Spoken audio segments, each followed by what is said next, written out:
Here are the top stories for today, October 1st, 2021. The pilot run of the alert level system in Metro Manila is extended until October 15. The palace releases the latest list of quarantine classifications across the country. The vaccination of minors against COVID-19 will begin on October 15 as the country moves to intensify its inoculation drive to achieve population protection. And it's the first day of the filing of candidacy for next year's elections. Over 18,000 positions are up for grabs, while some familiar faces are early birds in their bid. And Foreign Affairs Department hits China anew over its restriction on Filipino fishermen at the Scarborough Show.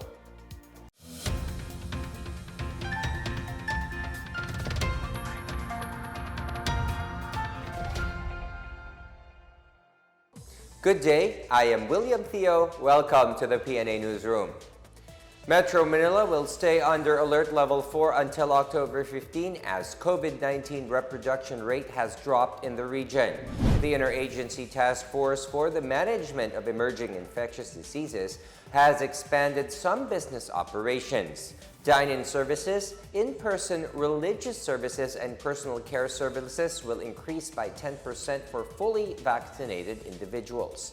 Fitness studios and gyms will expand to 20% capacity for fully vaccinated individuals, provided that all gym workers should also be fully vaccinated. Both clients and service providers must also wear face masks at all times, and no group activities will be allowed. Business establishments with Safety Seal certification will be allowed to operate at 10% venue or seating capacity. Meanwhile, the IATF also finalized the community quarantine classifications for the month of October. Apayao, Kalinga, Batanes, Bataan, Bulacan, Cavite, Lucena City, Rizal, Laguna, Naga City, and Iloilo Province were placed under modified enhanced community quarantine from October 1 to 15.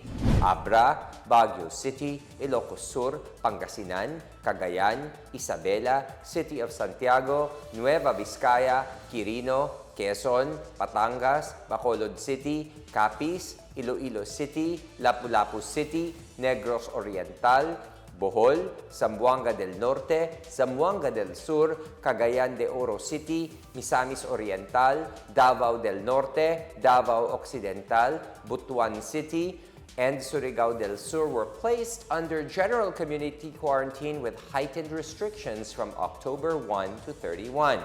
Davao de Oro will also be under GCQ with heightened restrictions, but only from October 1 to 15.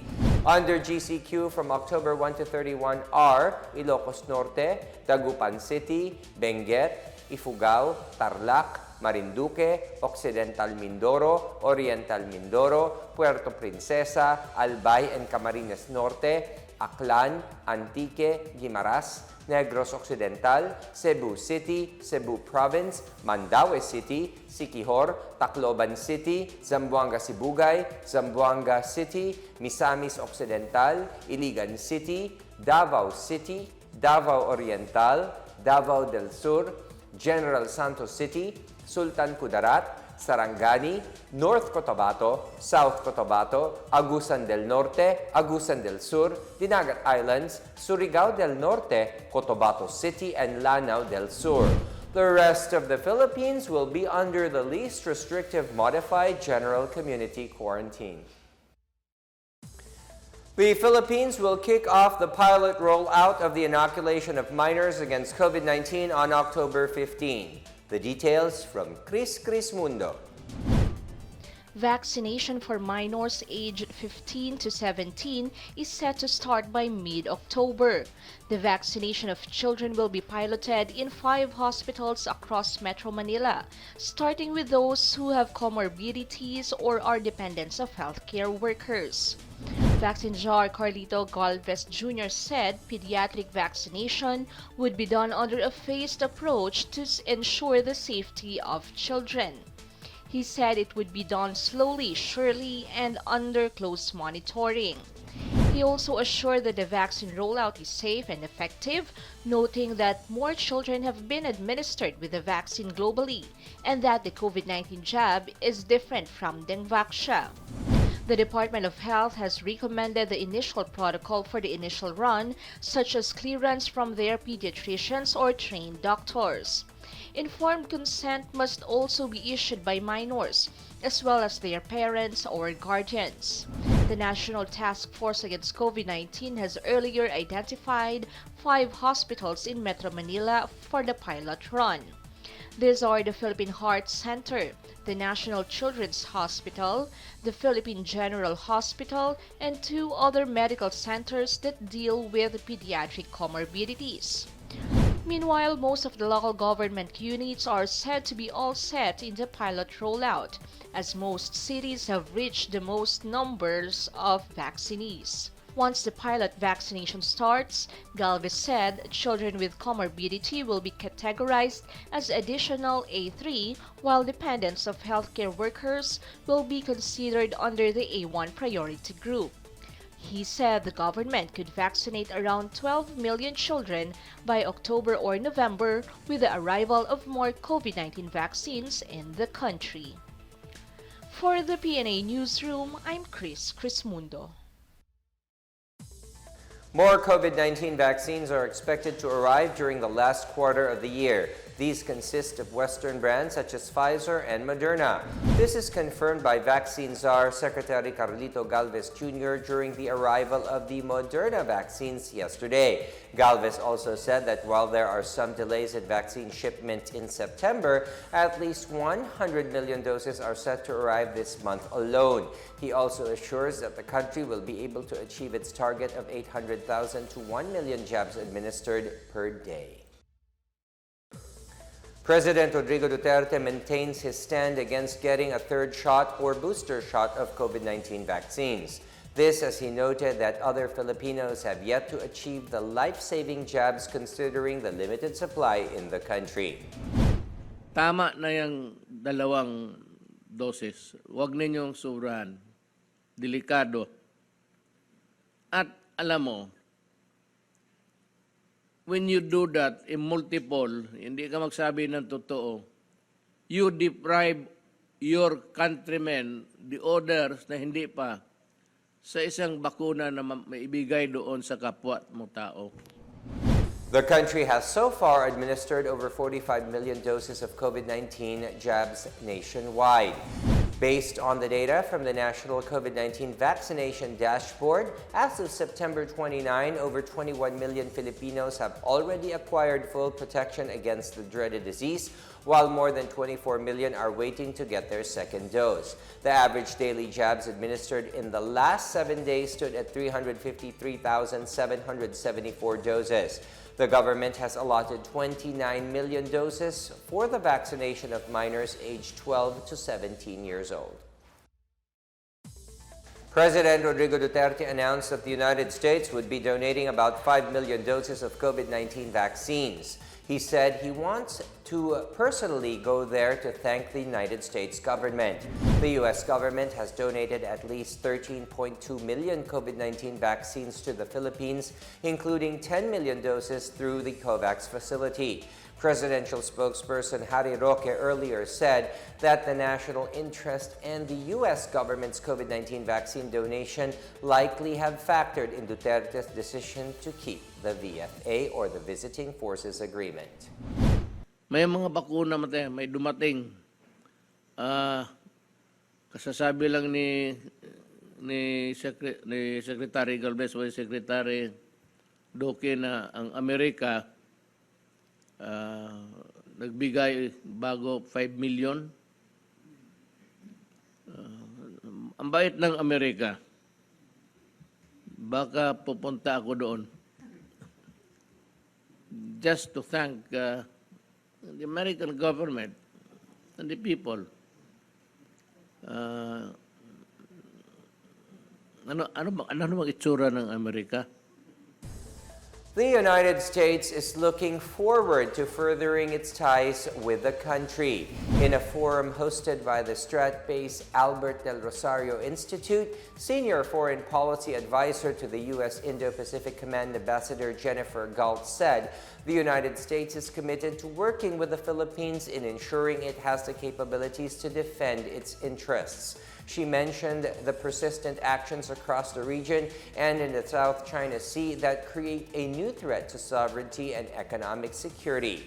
Former Foreign Affairs Secretary Albert Del Rosario, meanwhile, believes it is the party's actual political will and commitment that they will make the Mutual Defense Treaty effective and credible, especially in the South China Sea. Meanwhile, Defense Secretary Delfin Lorenzana said that while the U.S. is open to the idea of revisiting the Mutual Defense Treaty, an outside party is not. Lorenzana admitted that when he first brought up the idea of revisiting the MDT, a former Chinese ambassador has asked him not to touch the treaty and leave it as it is.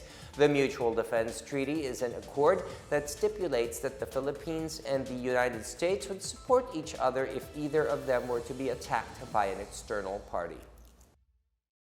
Still to come, we take a look at the early birds on the first day of filing of candidacy for the 2022 polls. And President Rodrigo Duterte assures the public can expect better and more responsive public works. Details ahead, this is the PNA Newsroom.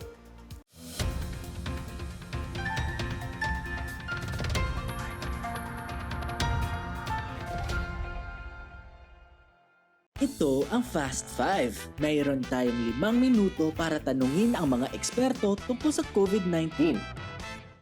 Hi everyone, I'm Dr. Ana Ong Lim and I'm with the DOH Technical Advisory Group. Anong mga sintomas ng COVID-19 ang pwede i-treat sa bahay? So napakagandang tanong. Ang mga mild symptoms, pinakakaraniwan pa rin siya sa mga nararamdaman ng mga taong nagpa-positive sa COVID-19. Kasama na dito yung lagnat, ubo, sipon, pananakit ng katawan, yung iba nagtatae. Pinaka-importante talaga is bantayan yung hirap sa paghinga kasi once sumumpong na yon, hindi na natin pwedeng sabihin mild and definitely kailangan na siguro na makita sa ospital o makita ng kanilang doktor. Paano natin malalaman kung pwede tayo mag-home isolation? Magandang mapag-usapan ng home isolation kasi lalo na ngayon, maraming mga taong nasa mga TTMFs or quarantine facilities or even sa hospital. And for as long as yung ating pamamahay ay may sariling lugar or isang silid na kung saan pwedeng mamalagi yung may sakit, and mas maganda rin sana na may sarili siyang magagamit na banyo. Ano naman ang pwede kong gawin kung meron akong lagnat? Ang lagnat ng COVID is not any different kumpara dun sa lagnat na nadala ng ibang sakit. Kino-consider natin na may lagnat ng isang tao pagka ang kanyang temperatura ay 37.5 pataas. Now, typically, kung meron tayong lagnat, iniinuman lang naman natin to ng paracetamol. Karaniwan, isang tableta tuwing ika-4 hanggang ika-6 na oras. Ano naman ang home treatment para sa sore throat? Ang sore throat, karaniwan, ginagamot lang natin yan using supportive care. So tulad na lang ng saline gargles or pagmumog ng water na may konting asin, o kaya pwede ring gumamit ng mga menthol preparations or menthol candies para lang medyo maibsan yung pananakit ng lalamunan. Ano naman ang warning signs ng paglala ng mga sintomas? Ang pinaka-importanting bantayan sa mga simptomas na lumalala na related to COVID-19 is really yung hirap sa paghinga. Pwede rin yun na rin na magdala nung confusion, pwede rin yung mga simptomas tulad ng sobrang panghihina kasi halos hindi na makakain, hindi makainom, no? So yung mga ganung klaseng signs, kailangan siyang masubaybayan ng healthcare professional. Paano ko naman maiiwasang mahawaan ang mga kasama ko sa bahay? Pinaka-importante dun sa iisipin natin pag tayo nag-isolate is dapat talaga nakabukod tayo sa ibang tao.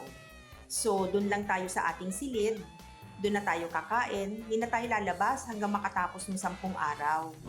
Now, kung tayo naman ay nasa isang lugar na shared bathroom pa rin ang ating ginagamit, sana yung surfaces ng banyo tulad nung yung doorknobs, yung faucet, yung pinaka-surface ng lababo, at saka yung pinag-upuan natin sa inidoro, pupunasan muna natin yan bago natin iwanan ng banyo para yung susunod na gagamit, hindi naman mahawaan ng ating mga secretions o yung mga tilamsik ng ating laway kung sakasakali naman ay tayo ang gumamit ng banyo. Sino po ang pwedeng kausapin kung may karagdagang mga tanong pa ako?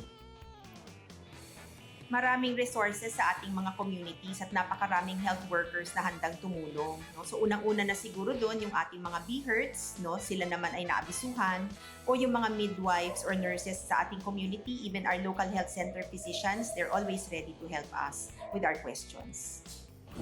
Maraming salamat, Doc Ana. May mga paalala pa po ba kayo? Karamihan pa rin naman sa mga kababayan natin nagpa-positive for COVID ay nabibilang dun sa mild and asymptomatic category. So, mukha namang kaya, no? Most of the time, nababantayan itong ating mga kapamilya within the home.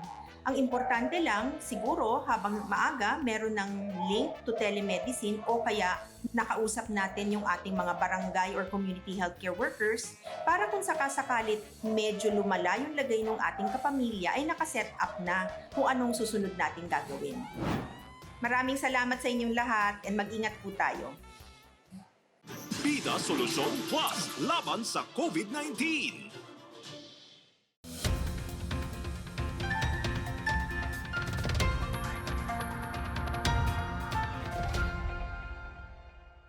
Senator Manny Pacquiao was the first aspirant to file a Certificate of Candidacy or COC for president.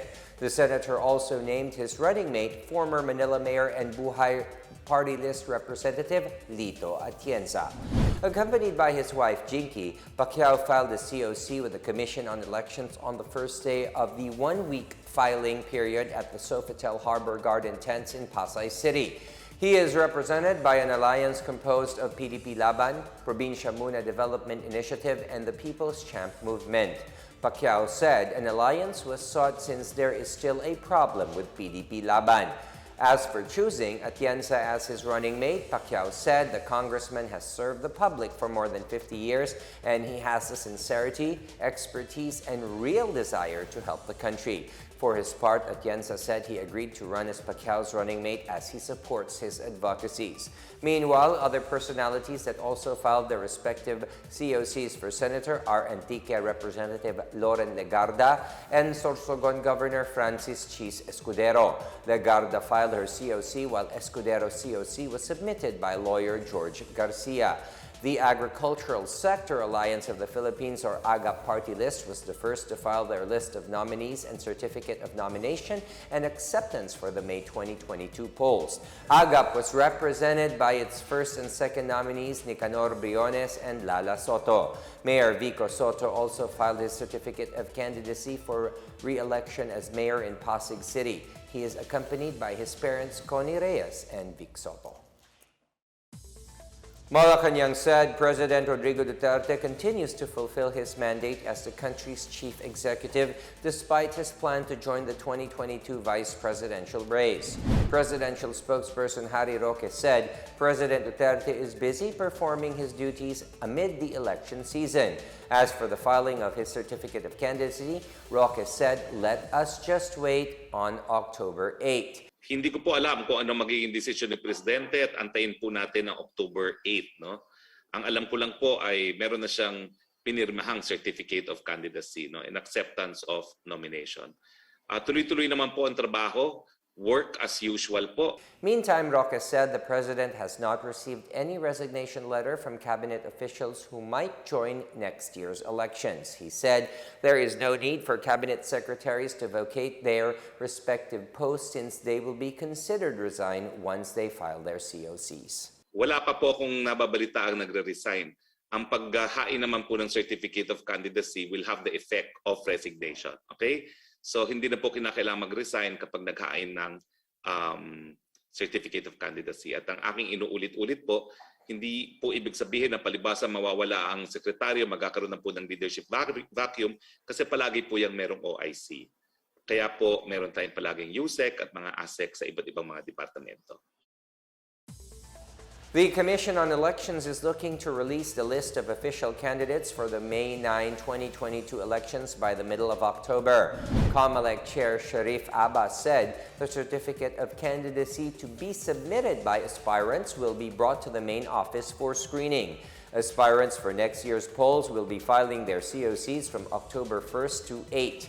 Over 18,000 posts are at stake in the May 2022 polls. At the same time, Abbas said around 500,000 new voters are expected to register during the extension of the registration period from October 11 to 30.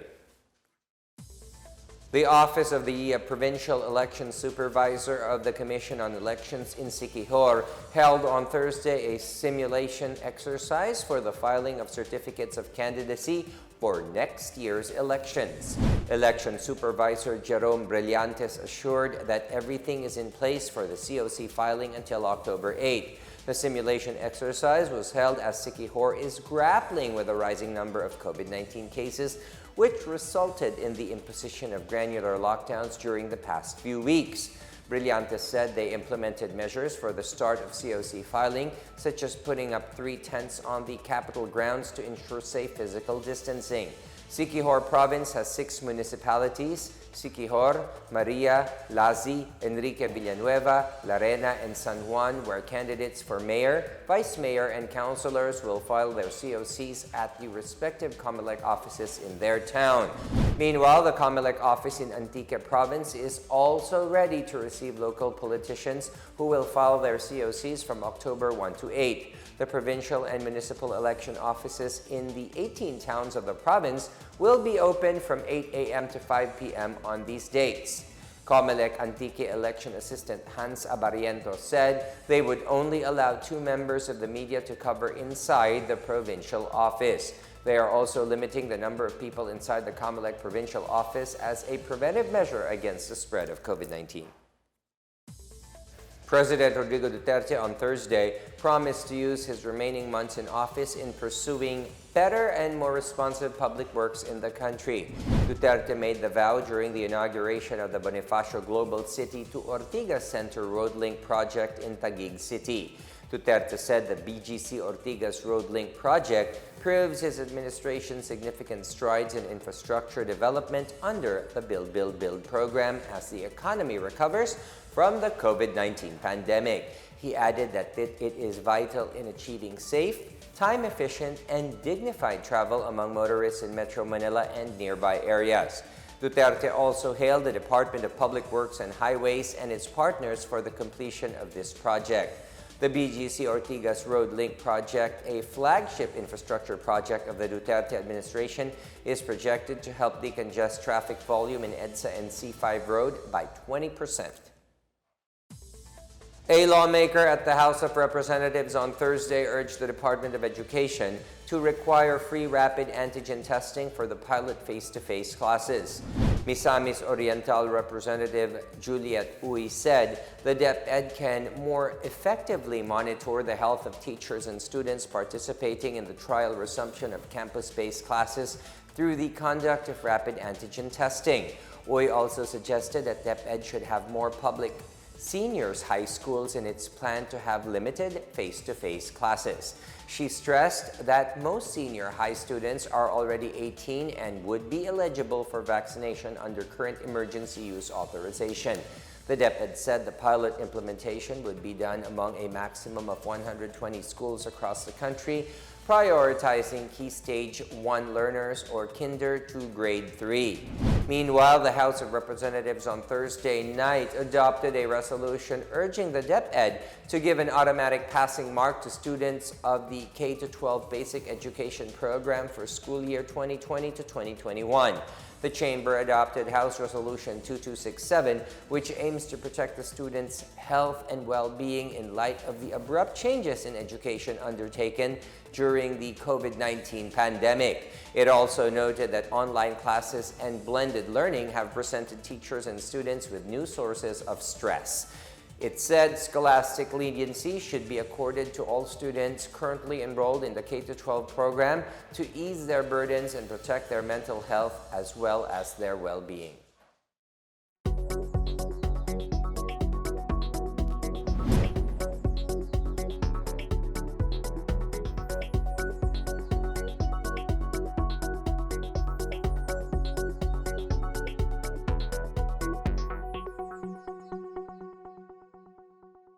Up next, the DFA hits China anew over its restriction on Filipino fishermen at the Scarborough Shoal.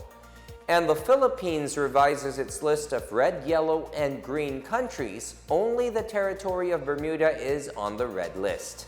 Back after a quick break, stay with the PNA Newsroom.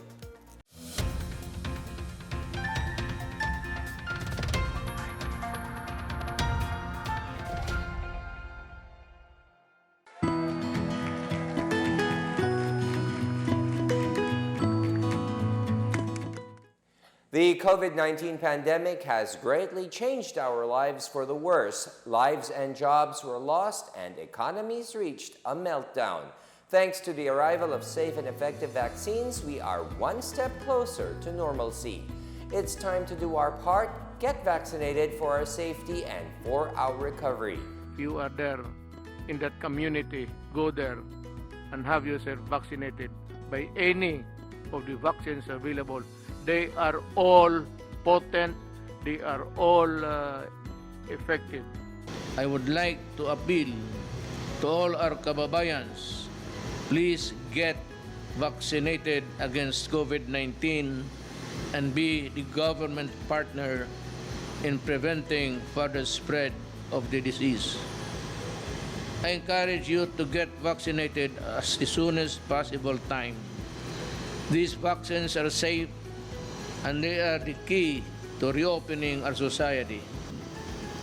The need for international solidarity and cooperation cannot be made clearer than this pandemic, because everyone is safe. No one is safe globally until everybody is safe. Vaccines work.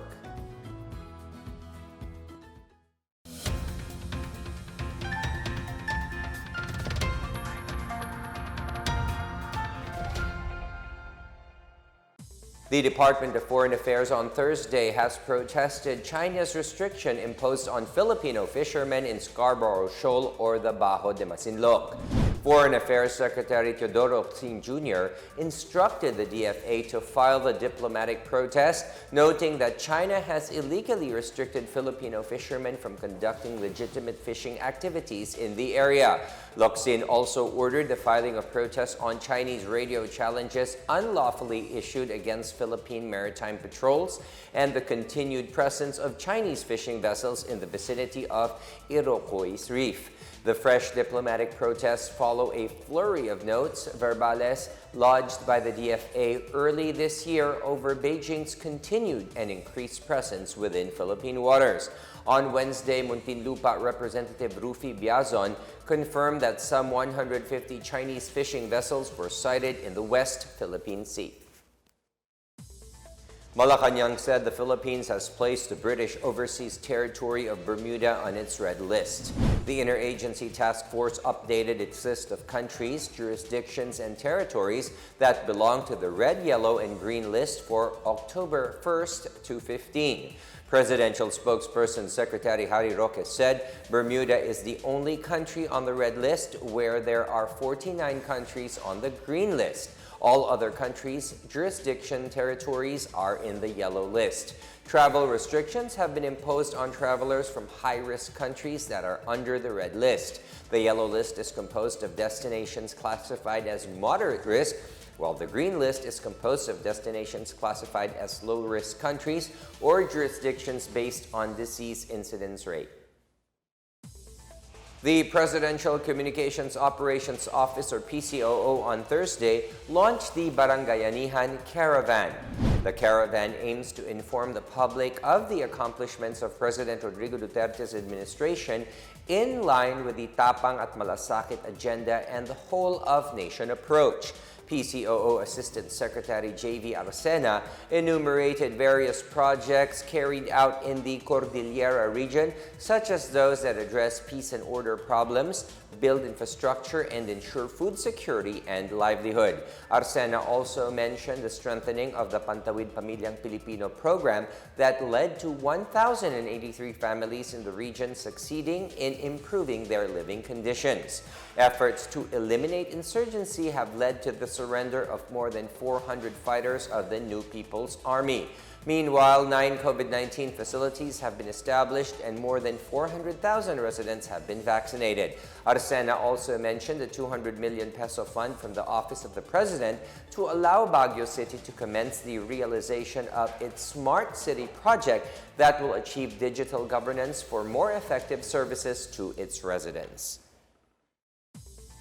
The government, through its Agrarian Reform Program, is set to award land to potential beneficiaries at Camp Keithley in Lanao del Sur under the government's Agrarian Reform Program. Claire Gighe has the story.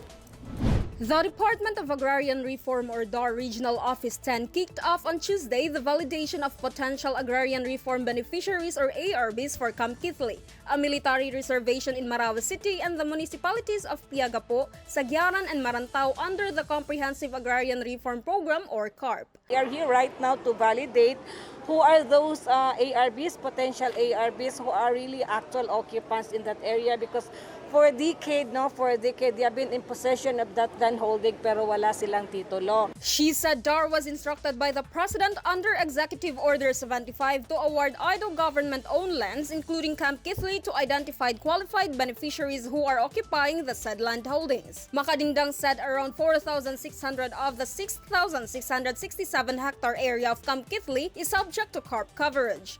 For the municipality of Piagapo, the regional director said they were mandated by the DAR secretary to start the distribution before the end of October. This involves around 1,300 hectares in 11 barangays. Piagapo Vice Mayor Ali Sumandar expressed his gratitude to the national government for returning the land holdings to its rightful owners. Regarding po doon sa programa ng ating Pangulo na ibibigay yung mga lupain natin sa ating mga constituent, lubos kami natutuwa at nagagalak.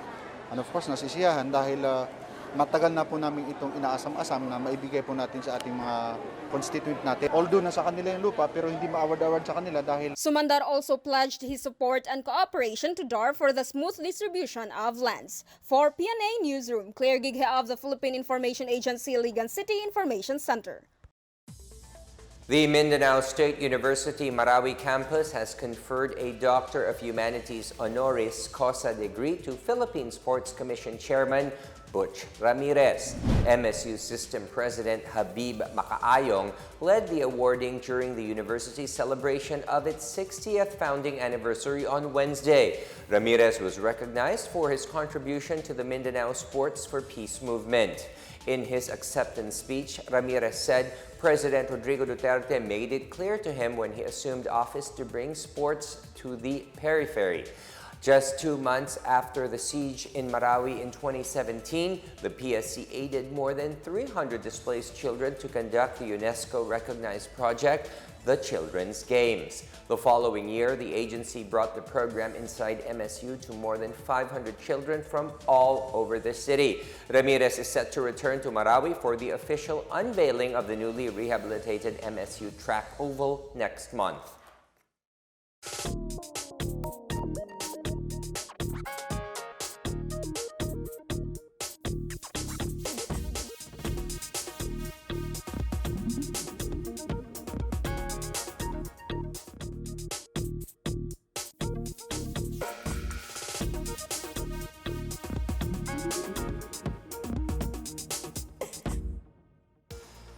Let's take another look at today's biggest stories.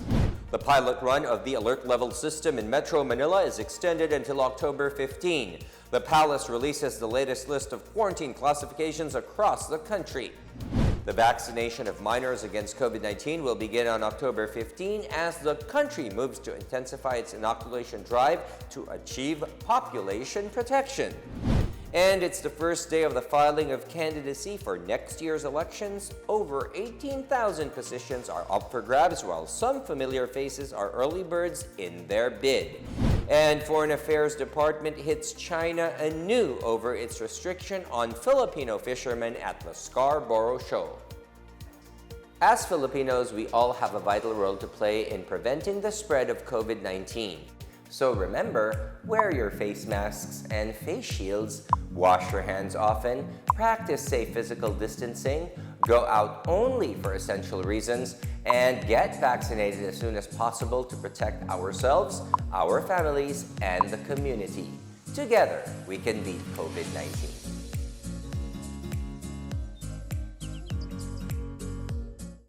Thank you for watching another episode of the PNA Newsroom. For more news content, check our webpage or log on to the Philippine News Agency's Facebook and Twitter accounts. For more stories about the government and how it serves Filipinos, look for these hashtags in all of our social media platforms and websites. We are shown on the pages of the PCOO and its attached agencies. Also, watch us on television on PTV4 and IBC 13.